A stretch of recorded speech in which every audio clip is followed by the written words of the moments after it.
Here we are. I'm looking at a miracle. It's funny, everyone kept saying, Ryan, you know, if you go to Ireland, it's going to rain every day. How can you have a camp in Ireland? It rains every day. What are you going to do with these kids? They have no electronics. And I said, well, God will take care of that. And here we are. And I found all the Irish. They must exaggerate or, you know, because I don't think it dripped on us one time this week. So, you never know. We had to get through some barriers this week. You know, I didn't realize until Thursday of this week that the Irish had no concept of what kickball is. Okay? We get out there, you know, Thursday night to play kickball, and the Irish think it's soccer. You know, and so all of a sudden they start running around, and I'm like, wait a second. Then I start trying to describe baseball, and they've never seen a baseball game before. So all of a sudden, you know, I mean, it was a really funny experience just trying to get through that. You know, despite all these little baby challenges, we had a good time just sorting through a lot of them through the week. The kids really played hard, and boy, they prayed even harder. Okay, they were helped this week by just a variety of saints that showed up for the week. I wanted to thank the sisters who dropped it up. That came.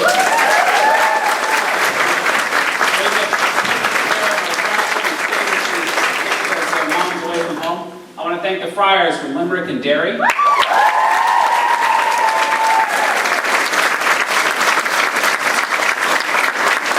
to thank Sister P, who flew all the way in from Spain to be here. I want to thank my buddy in arms here, Father Justin.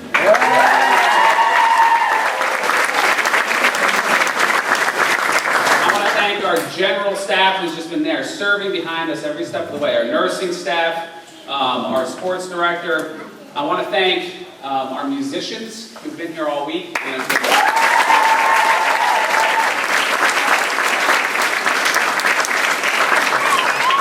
thank His Excellency for giving us a Saturday morning.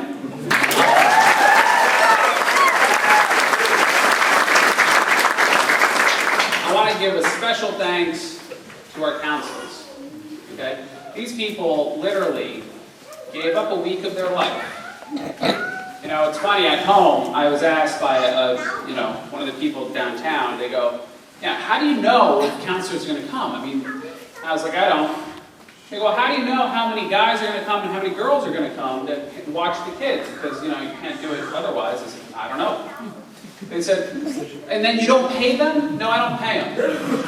At all. No, not at all. Wait, they're going to Ireland. They're paying for a plane ticket to go to Ireland to give up a week of their life for free. I said, it's not really for free. I said, what do you mean? I said, well, they get a whole lot of grace. You know, bottom line is they have something that is given to them right here. I'm honored to stand at their side with this. I'm honored to stand by the Irish counselor's side. They didn't know what the heck they were walking into. It's not like, you know, they were just invited, and they answered the call to say yes, and I think it changed their lives as much as it did the kids. And so I'm very, very thankful to our counselors.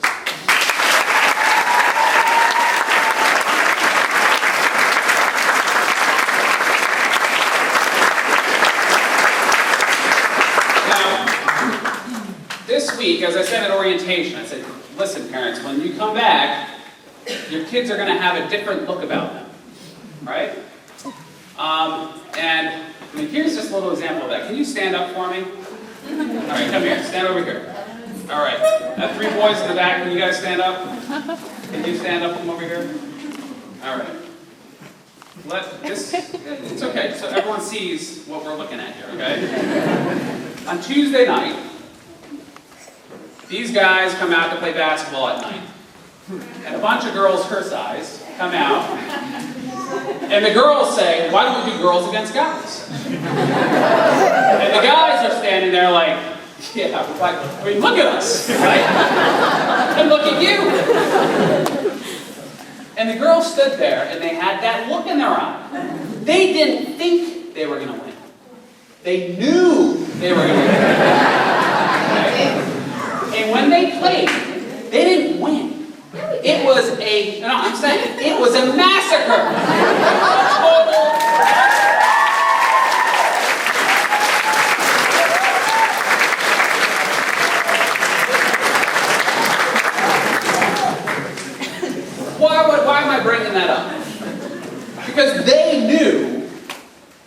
they are on that court.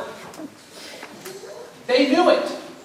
They knew these guys are walking around like a bunch of trees. And they knew. They knew they were going to beat them. You have a different look this week. You have that look of fire. You've been filled with the Holy Spirit. You have that look when you're looking at those trees standing in front of you at home, whether it's in your addiction, whether it's in your friends, whether it's in a bad environment, whether it's in anything. You know you're going to win. Not think it. Why? Because you learned a lot this week. You learned a lot. What is the objective of our life? Heaven! What is it? Heaven! And if it's not, we're wasting our time. There is a God. And I'm not Him.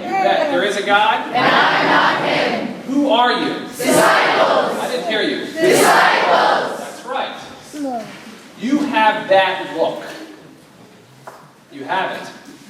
I see it in every one of you. It's been developing all week in the way you talk to each other, in the way you've respected the counselors, in the way you're showing up to morning prayer, you don't even have to, in the way you were this week.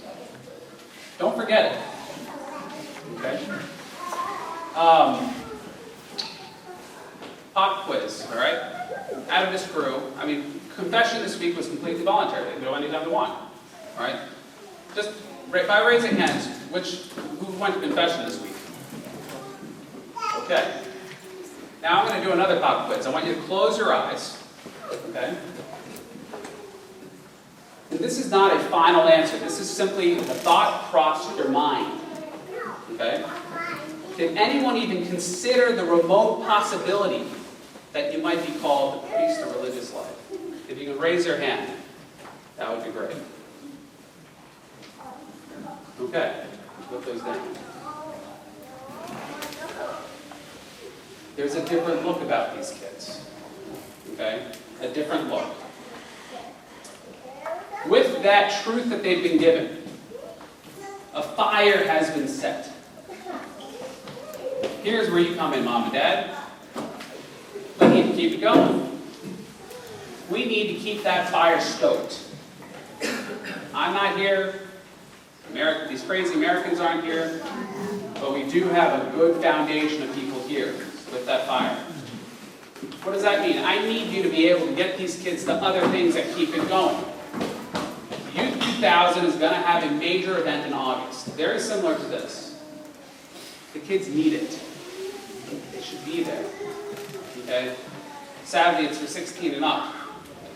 But if they can get there, they need to be there. Net Ministries is in this country. They do retreats. You should really consider calling Net Ministries and trying to set up a retreat wherever, whatever youth group you have. The kids at their own home parish, obviously they should be going to Mass. But you should have them get involved. Perhaps be a lector, an usher, an altar server. Okay? Let this fire grow. Antoinette Monahan runs retreats. She brings them to the foot of the cross and the Eucharist. That's her only objective. That's my only objective. Call her up. See what you can arrange. Keep the fire going.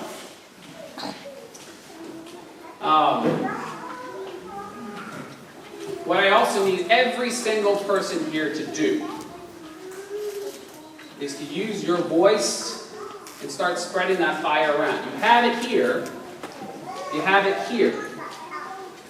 It takes 3 invitations, 3, before someone will say yes on a consistent basis. I've been doing it for years, trust me.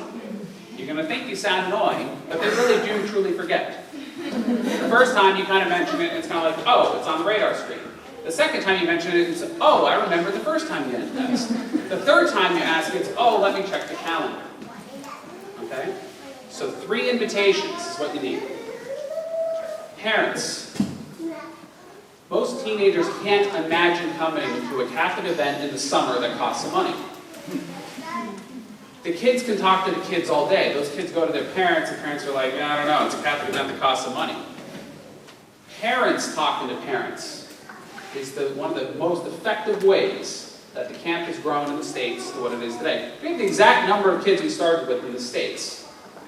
if you guys use your voices, this room should be full next year. Okay? Use your voices.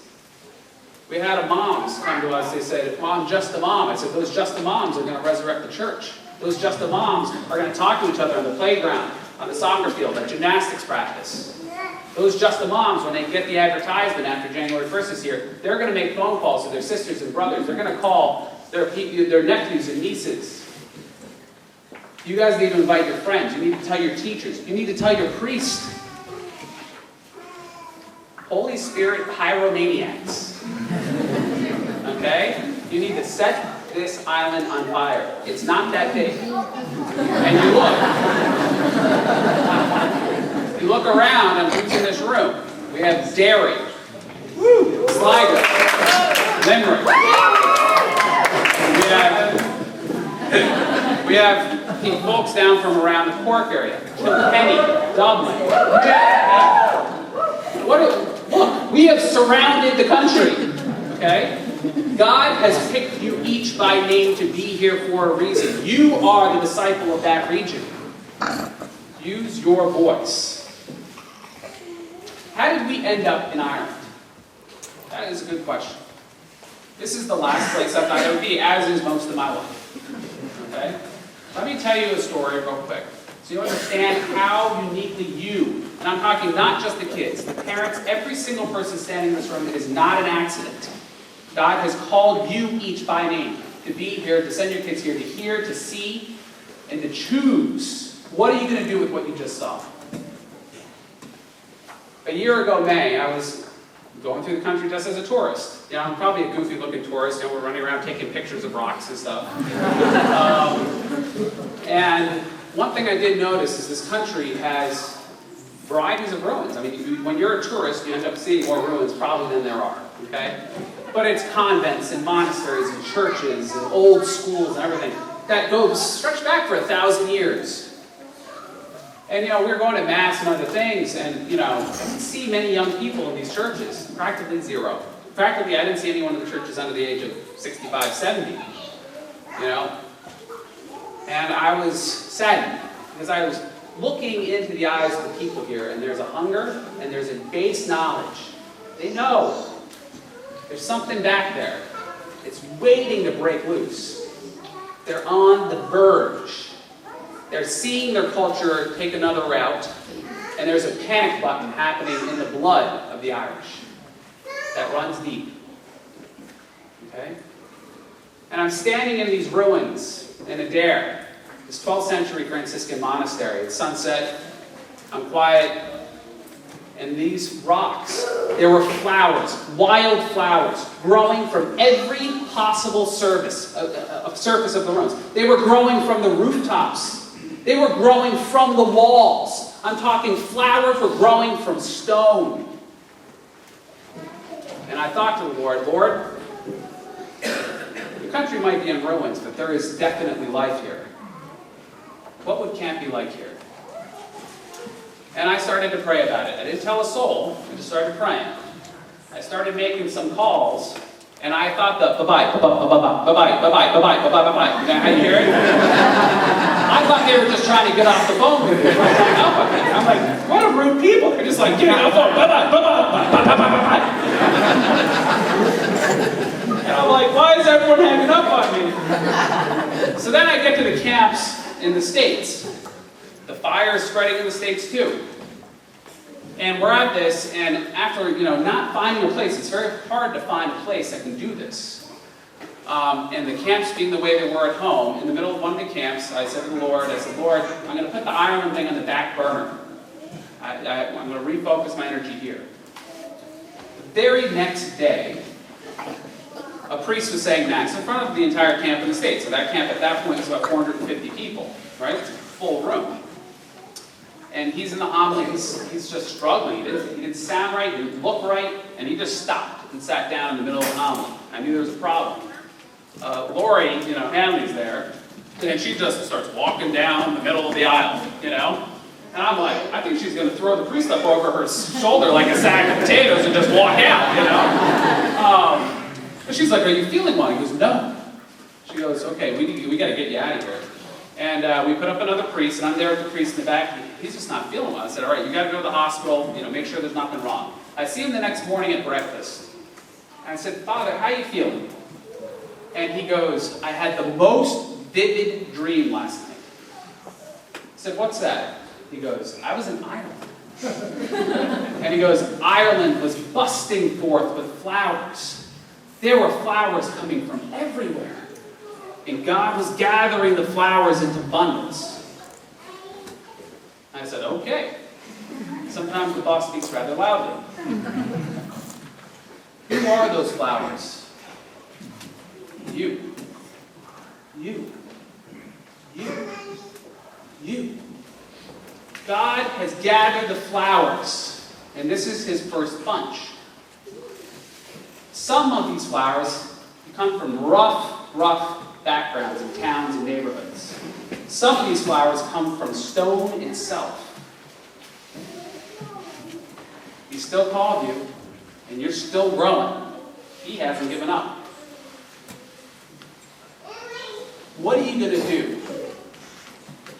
He's called you each by name. He wants to set this place on fire. He has heard the prayers of the faithful, and he is here in force. You are the foundation of truth at this time. You are the lights in the darkness. You are the hope of the Irish people. You need to say yes. And give everything, your life, your will, to the Master. And say, what today, Lord? That is your call. Okay? I will see you next year with a bunch of friends. All right? God bless you guys.